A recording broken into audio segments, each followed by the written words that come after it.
Okey, baik, kita dah sampai ke topik kelima. Panjang topik kita berkaitan dengan autism ni ya, sebab dia terlalu besar, luas. Jadi tajuk kita adalah sensory overload, dunia yang terlalu kuat. Jadi boleh doktor kongsikan contoh situasi di mana anak autism mungkin rasa dunia terlalu bising ataupun terlalu mengganggu. Sensory kita ni ada 5 sebenarnya. Pertama dari segi penglihatan. Ada kanak-kanak autism dia tak suka pakai baju warna kuning sebab dia tak selesa warna kuning tu menyakitkan mata. Sebab tu dia tantrum. Kita ni tak tahu, kita paksa dia pakai. Jadi dia suka pakai mungkin baju yang lebih plain dan mempunyai kain yang lembut sebab dia tak boleh tengok color daripada badan dia kan.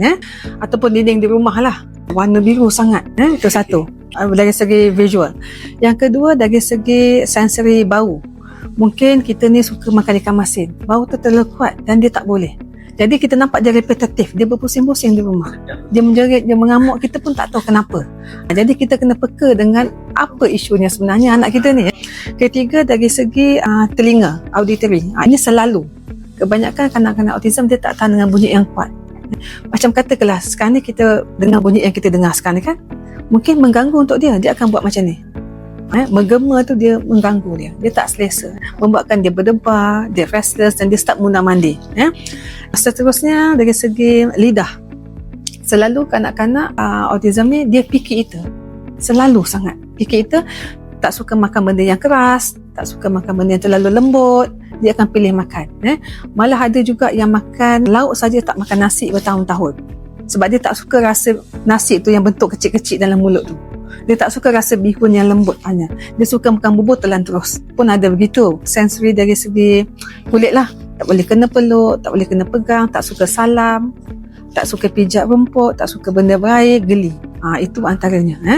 Dan kebanyakan kanak-kanak autism ni memang pasti ada masalah sensory ni. Cuma yang mana satu dia punya sensory tu yang jadi lebih dominan lah. Tapi yang saya jumpa picky eater dengan ni bunyi yang kuat tak boleh. Sebab itulah kebanyakan diorang ni akan pakai headphone. Kadang-kadang bukan bunyi pun, kosong aja. Just bunyi lagu yang dia suka. Menarik juga kita boleh belajar. So keunikan anak autism ni, dia boleh kita kata boleh nampak lah kalau sensory punya isu tu, mak bapak boleh aware yang itu anak kena jumpa dengan Dr. Aisyah. Okay? Dari segi strategi yang mudah untuk ibu bapa buat dekat rumah untuk bantu anak yang ada masalah sensory overload. Okey, saya selalu menggalakkanlah kepada ibu bapa kalaulah dia kata doktor anak saya ni dia tak boleh lah pijak rumput, kasihkan dia pijak. Jangan kita tahan. Biar dia rasa okey, biar dia rasa lama-lama dia dah immune dengan keadaan tu. Ataupun saya selalu katakan pada ibu bapa bawa anak ke pantai, terapi pasir. Masuk ke dalam pasir tu kan supaya dia rasa lebih relax, lebih tenang so pelan-pelan dia boleh terima keadaan tu. Bila anak kita ada masalah sensory ni, kita jangan mengelak. Jangan mengelak dengan keadaan-keadaan yang boleh mencetuskan trigger pada kanak-kanak ni. Sebaliknya kita exposekan dia. Sebab kita tak mahu masalah tu berpanjangan.